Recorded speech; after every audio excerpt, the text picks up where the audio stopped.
I've been riding about a year, a little bit less. Most of that has been on a Super Cub 125.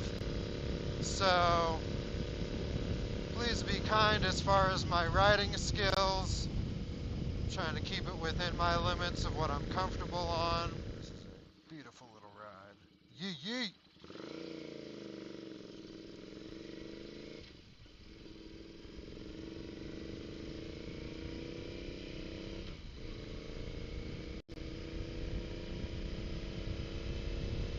So we are coming from the top of Montesano Mountain down into Huntsville right now.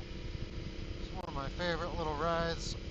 Very tight and twisty in spots, so... Ooh. I don't know if you can hear those crackles. They're nasty.